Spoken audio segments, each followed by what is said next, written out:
All right. So let me start off by talking a little bit about what this service is and then how it works. So, as many of you know, part of my branch of stellar shamanism is solar magic. And so astrology plays an important part of that, different methodologies, different forms of astrology. And today we have this beautiful grand sextile, once in a lifetime configuration. We have the moon coming in Libra at 4 degrees, activating 4 degree placements with Pluto and Aquarius. We have Neptune in Aries, Uranus in Gemini, and Jupiter in Leo. And I know a lot of you are probably like, well, what does that all mean? These kinds of configurations are very rare. And when they do occur, we can expect shifts collectively and as individuals. So, with this specific, if you look at the placement of the planets, if you look at what is activating them energetically, this sort of puts power back into the individual's hands. It takes it away from the political spectrum, the power spectrum, and gives it back to the individual. It removes resistance when we're talking about the collective.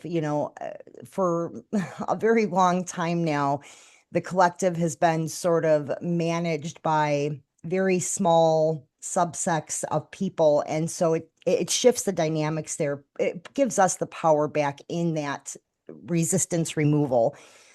There's more of a human connection that takes place with this type of configuration. I think for a long time, us as people have become more and more disconnected from one another. Part of that can be blamed, I guess, on social media and things like AI. But the reality is, life is so busy and society is so busy and the expectations are so heavy, it's hard to find time to connect to people. And so these types of configurations open up that doorway for real, raw connection. Um, You'll find a lot of times with Neptunian stuff, the old walls start dissolving, the old illusions, the old patterns. There's this dissolution that takes place naturally without effort. It just starts happening, which is always nice because Neptune is hard when it comes to patterns. But I think the biggest game changer for all of us is this is a period of time where we're kind of rewriting the rules of reality, what reality looks like to us and what it's going to look like for the generations to come.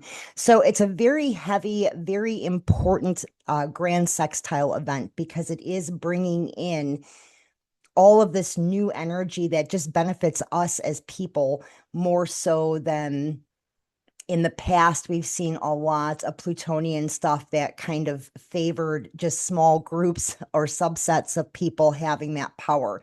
So it is a huge shift and we should take full advantage of it, correct? Yes. So I know you guys can't see great because of the glare, but I want to explain to you what I am doing for the cast today. And again, I'm going to send you photos and videos too from the table so that you have a better visual. Um, I'm going to have fire here, so I can't get real close to it. I'm going to be close enough. But what I have set up here, let me take this too so you guys can hear me. There are a variety of things that go into cast work on my end. So some of the things here that we are using today as tools is I want to start talking about like the quantum mechanics of magic. Um, quantum mechanics and magic are the same thing. And I know there's people that will argue me all day on that, but it's beyond entanglement theory. It's beyond morphic resonance. It's the electromagnetical pulse that goes through all of us that connects us. We are vessels and we are able to change the frequency and vibration of ourselves and the world around us if we tap into it correctly, right? I mean, it's science. It's not woo woo. So some of the things I use in the background when I'm casting is you'll see these frequency boxes. I'll be using this frequency box today. The frequency for today's service is going to be right between 20 and 25,000 hertz. I also use, and any of you that are familiar with music, I do use a variety of sound instruments. In this one here, this is actually a singing bowl. I know it goes by a lot of different names, but this is actually a chakra bowl and it activates what people call the heart chakra. I'm using it in this service today because it also has a solar aspect when we're working with solar deity or solar phenomenon.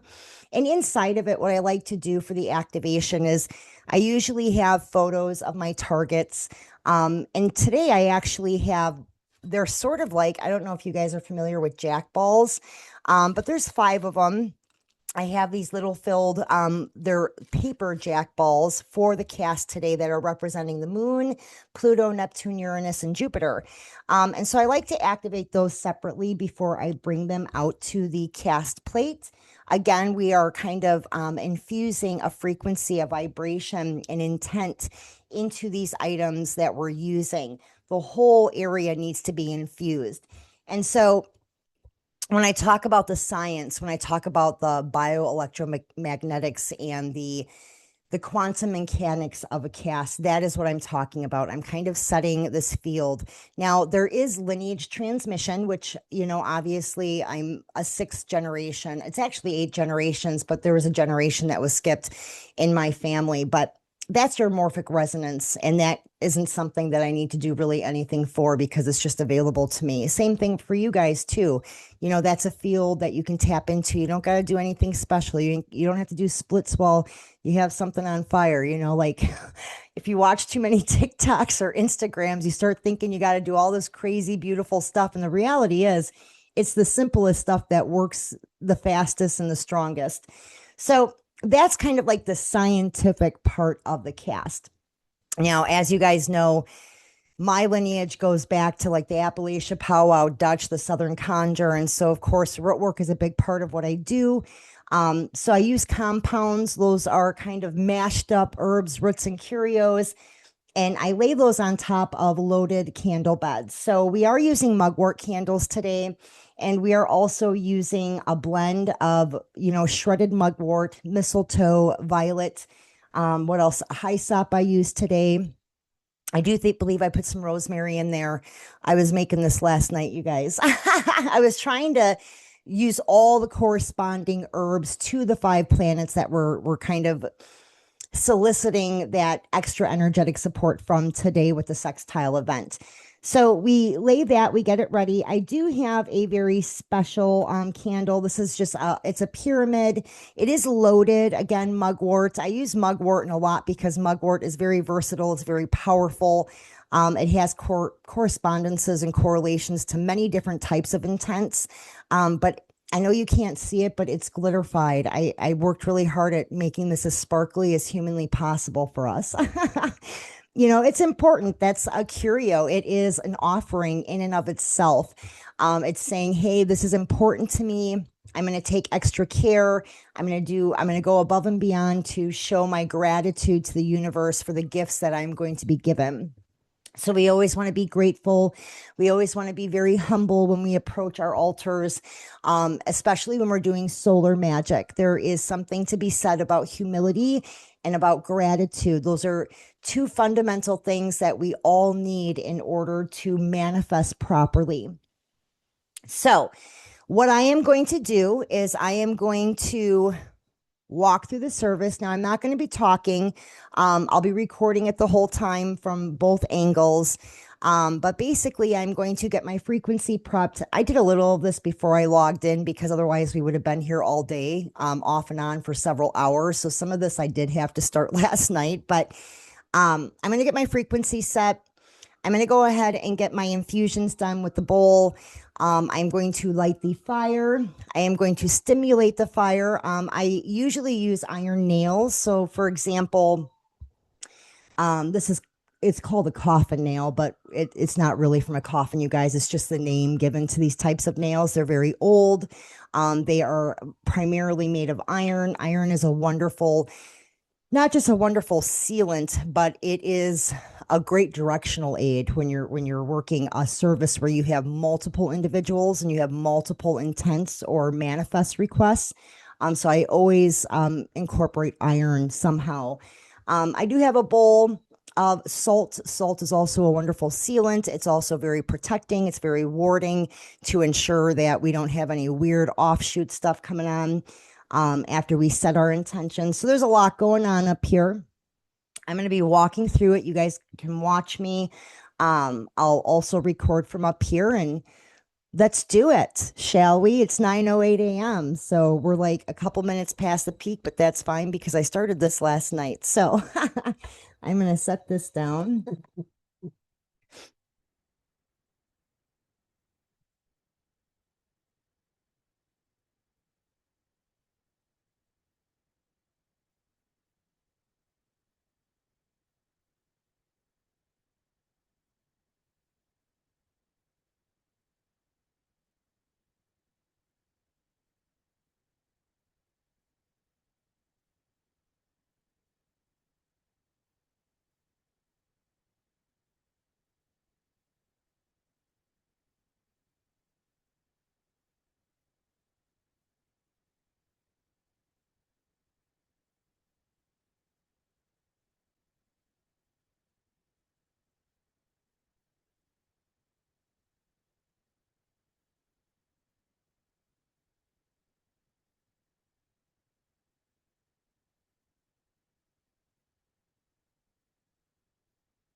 Now we're going to run right around 23,200 hertz. And as you can see, when the hertz get that high, you don't even hear it. It's not like a low pitch frequency.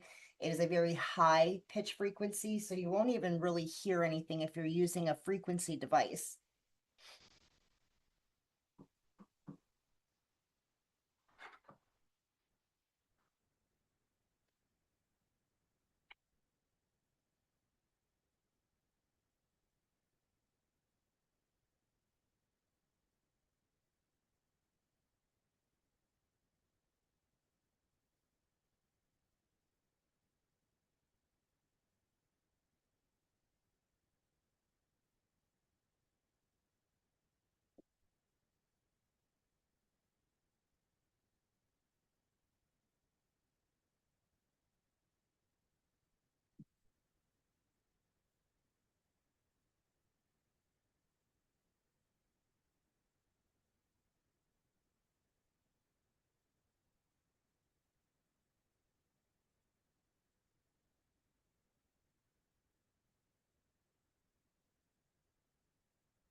Now, if we were doing fixed star magic, like by the textbook, if there's such a thing, we would actually be making jack balls out of the melted wax. We would add gemstones. We would add ash from our petitions.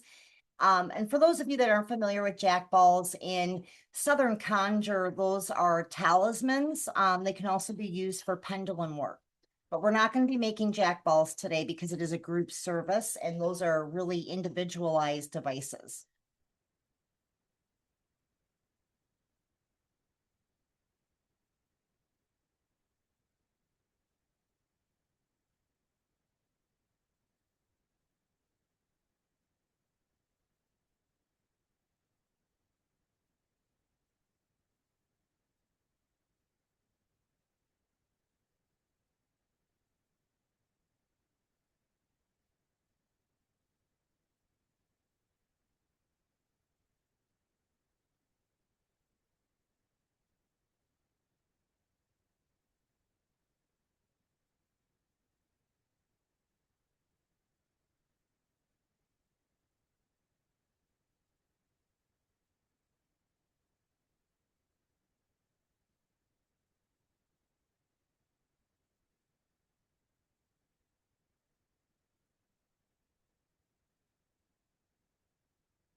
Now, I know you guys probably had a lot of glare and I apologize, but that is what we call a quick solar cast. There was lots of moving pieces. Again, I'm going to send you the table video because I know that glare probably you weren't able to see a whole lot. Um, but the frequency stayed at 23,234 the whole time, which is an awesome omen. I love that. We had no stopping of any of my charms that I watch during a cast to make sure there isn't interference or transient spirits screwing around. So I think it went extraordinarily well, but let's ask the constellation desk, shall we? Hang on one second.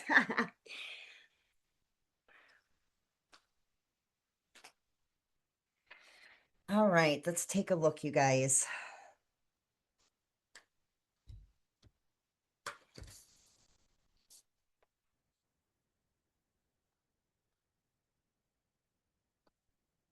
Now, just as a kind of like an FYI for you guys at home, if you do work in fixed star magic,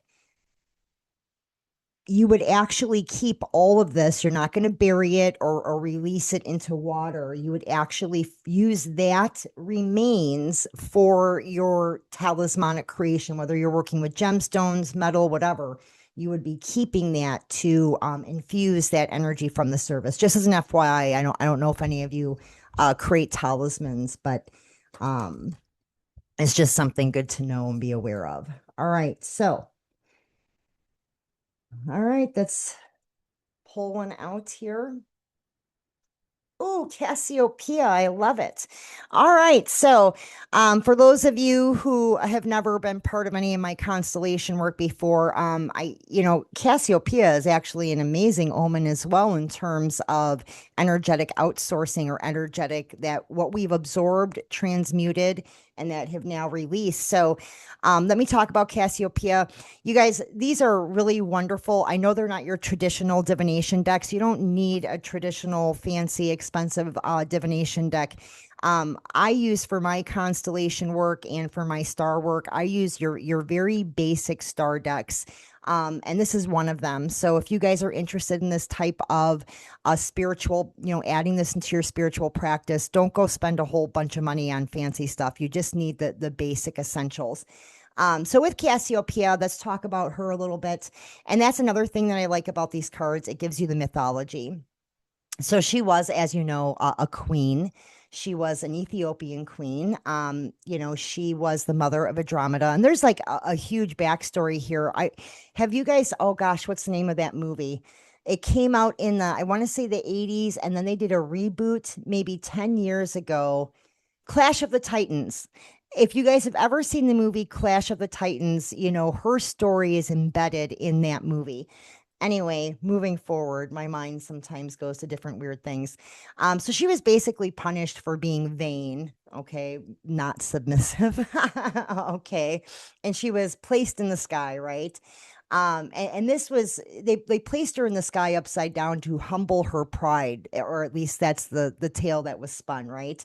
So her tail is actually very tied into an Andromeda. And if you ever seen Clash of the Titans, she was basically the one in the movies who was tied to the pole for the big sea beast, right? If you've seen that movie, you know what I'm talking about. But this involves Perseus, all of the mythological big names, Cetus, Cephas. So it's one of those very famous constellations. And when I see Cassiopeia, I think I do think of misplaced, displaced pride, ego, humility that somebody is embodying who is not the culprit. Somebody who is kind of suffering for um I'm not picking on the masculine today, but there is definite masculine and feminine vibes to Cassiopeia. It's almost like the feminine sacrifice for the masculine ego. In Chinese astronomy, though, always look at the cultural notes because it does vary culturally.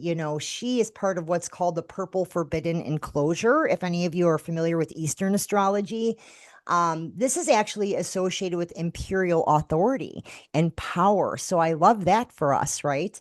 I do think that many of us that find ourselves in this service do feel like we have had to embody energies that are not our own, that have been displaced, misplaced, and we've kind of paid on karmic debts that don't belong to us. Maybe they're lineage based or otherwise, but I think Cassiopeia makes sense in terms of relief from karmic debt, relief from carrying something that isn't ours, and being put back into a position of authority.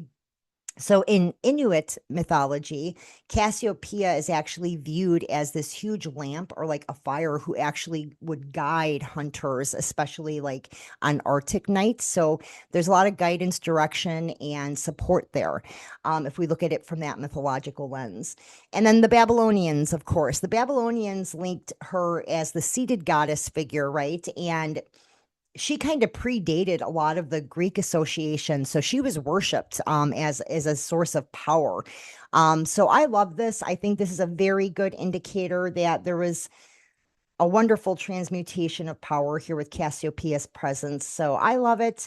I might actually write some more about this in the little email I'll send you guys with the video, but in a nutshell, y'all, that is our service. It was good. I hope you guys enjoyed it. I hope you learned something. I am going to email this to you along with that close-up video so you can actually see there's a lot of spark going on up there. I don't know if you caught it in the video here, but I want you to see it up close. That's part of anchoring magic. So that's the reason why I send so many videos and so many photos, is because it's important to anchor what we've done. And there's the easiest way to do that is through the senses. So, visually, if we can see it, we can connect to it, we can anchor it on our end. So yeah, so I will send that to you for anchoring. But other than that, you guys stay magical, and thank you so much for joining me this morning.